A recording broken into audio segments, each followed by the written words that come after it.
అమరావతిలో బీఎస్సీ సమావేశం ముగిసింది. జీఎస్టీ బిల్లును సభలో ప్రవేశపెట్టాలని నిర్ణయం తీసుకున్నారు. ప్రస్తుతం వైసీపీ నేతలు మీడియా పాయింట్ దగ్గర మాట్లాడుతున్నారు. లైవ్ చూద్దాం.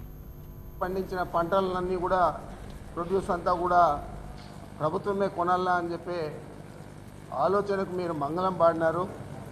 మరి అందుకోసం ఈరోజు మేము ధరల స్థిరీకరణ నిధి 5,000 కోట్లు ప్రభుత్వం వెంటనే మంజూరు చేయాలా. పండించిన పంటలన్నీ కూడా ప్రొడ్యూస్ అంతా కూడా ప్రభుత్వమే గిట్టుబాటు ధరలతో కొనాలా అని చెప్పి డిమాండ్ చేశాం. మరి మాకు బిల్లులు 2 ఉన్నాయి, అవి పాస్ చేసుకునేదే మాకు ప్రధాన అంశం. కాబట్టి మీరు ఇచ్చిన ఈ డిమాండ్ను ఏదైతే అర్జెంట్ మోషన్లో మీరు ఇస్తున్నారో అది స్పీకర్ గారు ఇష్టమని చెప్పి శాసనసభ వ్యవహారాల మంత్రి గారు చెప్పడం జరిగింది. అదేవిధంగా మా సభ్యులు శ్రీకాంత్ రెడ్డి గారు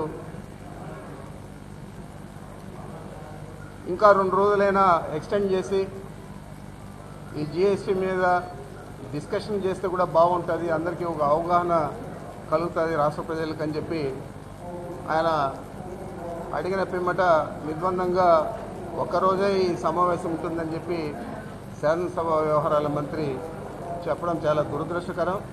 ఏదేమైనా ఈరోజు మేము రైతులు పండించిన పంటలకు గిట్టుబాటు ధరల కోసం ఈ స్థిరీకరణ నిధి ఏర్పాటు చేయాలా 5,000 కోట్లు.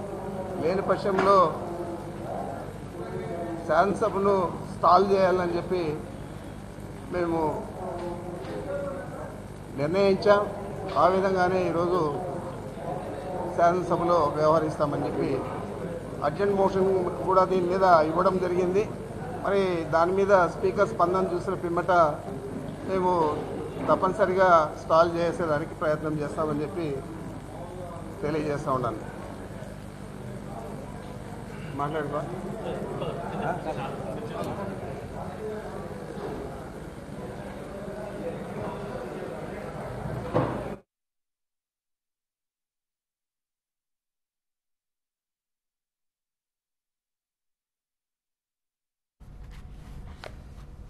అమరావతిలో బీఎస్సీ సమావేశం ముగిసింది. జీఎస్టీ బిల్లును సభలో ప్రవేశపెట్టాలనే నిర్ణయం తీసుకున్నారు. అయితే వైసీపీ మాత్రం 4 రోజుల పాటు సభా సమావేశాలను నిర్వహించాలి, రైతు సమస్యలపై అసెంబ్లీలో చర్చించాలి అని వైసీపీ పట్టుబడుతోంది. కానీ సభలో జీఎస్టీ బిల్లు మాత్రమే ప్రవేశపెట్టబోతున్నారు.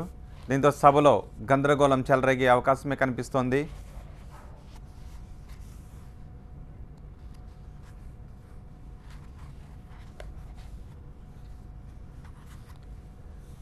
అమరావతిలో బీఎస్సీ సమావేశం ముగిసింది. జీఎస్టీ బిల్లును సభలో ప్రవేశపెట్టాలని బీఎస్సీ సమావేశంలో నిర్ణయం తీసుకున్నారు. అయితే రైతు సమస్యలపై 4 రోజుల పాటు సభను నిర్వహించాలని వైసీపీ గట్టిగా పట్టుబడుతోంది.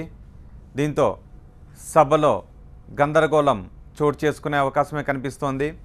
జీఎస్టీ బిల్లుకు రాష్ట్రాల ఆమోదం తప్పనిసరి కాబట్టి అసెంబ్లీని ప్రత్యేకంగా సమావేశపరుస్తున్నారు.